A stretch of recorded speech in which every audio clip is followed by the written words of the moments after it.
I have been studying English for so many years. Do you know why the first letter of a sentence needs to be capitalized? Where does punctuation in English come from? All of this can be attributed to the heart on playing cards. Charlemagne, the father of Europe. This illiterate emperor also had the same ambition as Emperor Qin Shi Huang. The spirit of unity in literature and transportation. Today, let's take a few minutes to review the first awakening of Europe, the Carolingian Renaissance. We usually believe the fall of the Western Roman Empire in 476 AD marked the beginning of the medieval history in Dark Ages Europe. In fact, this historical perspective is a product of the century before last, since the invasion of the Goths into Rome, until Charlemagne was crowned as the Emperor of the Romans. Over a period of nearly 400 years, there was no cultural break in Western European society. Among them, many classic books. They were all preserved by the Catholic Church. Even so, the Western European society at that time was still in a state of semi-illiteracy, with the common people mostly using vernacular Latin for communication, while classical Latin, used for writing and education, was only mastered by those church monks and intellectuals. We all know that Latin was once the official language of the Western Roman Empire. English, German, French, and Spanish all originated from Latin. The evolution of languages is a long historical process. The classical Latin used in the Western European society at that time is completely different from the Latin in textbooks today. Galatus, legible, was still using the Latin from the ancient Roman period. At that time, there was no distinction between U and V in Latin, and only the uppercase writing style. If a scholar wants to determine the actual meaning of U and V, it is necessary to relate to the content of the reading context. At that time, classical Latin did not have punctuation. Therefore, the efficiency in reading and dissemination was very poor. Although Charlemagne was illiterate and could not read, he had a strong curiosity for new things. He continued his father's legacy and commitment to the Papal States, as well as showing respect for classical Roman culture. Charlie knows that using force for conversion only led to repeated betrayals. Only through cultural submission could true loyalty be achieved.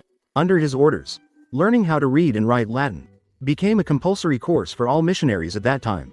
Meanwhile, the most renowned scholar at the time, Alcuin, along with his student Fritigis, led the reform of Latin. This led to the emergence of using capital letters at the beginning of sentences and ending sentences with periods. The way of writing the end. This brand new way of writing changed the tradition in classical Latin, the habit of not separating sentences. At the same time, they also established the Carolingian. The standard of Carolingian minuscule script formed a clear and beautiful font.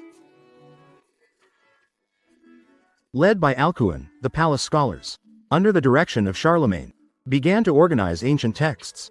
It is said in the book, standardized printing formats promoted book production at that time. The development of illustrations, taking the most famous Saint Matthew of this period as an example, we can also see in terms of artistic style. They had already begun to restore classical realistic techniques. Apart from the reform of Latin, Charlemagne demanded every church and monastery under the rule of the Frankish kingdom had to establish schools and libraries.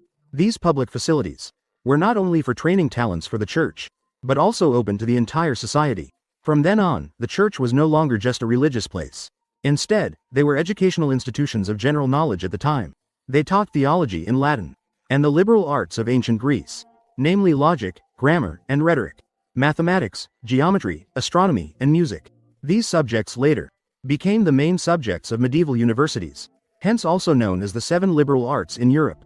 Today, we more commonly refer to these subjects as liberal education or humanities education. This illiterate father of Europe was a crucial turning point in European history. He put an end to the 3 centuries of warfare in this land. Under his rule, social order began to be restructured. Urban economies also began to recover and prosper. Although Charlemagne's coronation was mocked by the Eastern Roman Empire, Charlemagne was definitely not a monkey crowned with laurels. He possessed both decisive military and thunderous methods of spreading Christianity through force, as well as a relatively gentle policy of reconciliation. His grandfather Charles Martel shut the Arab world out, established the crucial system of fiefdoms for Western European society. His father, the Short Pepin, after establishing the Carolingian dynasty, Western European society officially moved towards feudalism. From the spread of humanistic education reform in Latin to the Carolingian books unifying religious interpretations, literature, art, music, architecture, painting, sculpture. Under Charlemagne's rule, progress was made in all fields. Also laid the foundation for the power structure where European monarchy was under divine authority. Calculations. Carolingian Renaissance. erupted as if long planned. It can be said that it was Charlemagne who shifted the cultural center of Europe from the Greek region of the Mediterranean in southern Europe to the Rhine region in Western Europe. For the Germans, Charlemagne was the Caesar of Gaul. He brought the dawn of civilization to a barbaric land. He merged Rome with the Germans, forming a diverse cultural society. This great emperor in European history who bridged the past and the future was buried in the Aachen Cathedral in the capital Aachen, this most magnificent building of the Carolingian era, not only showing his admiration for ancient Roman culture, but also constantly indicating his ambition to rival the Eastern Roman Empire. Just as Gregory said, when poetry and legends fall silent, only architecture continues to speak. Pay attention as I take you on a popular look at philosophy. Friends, see you next time.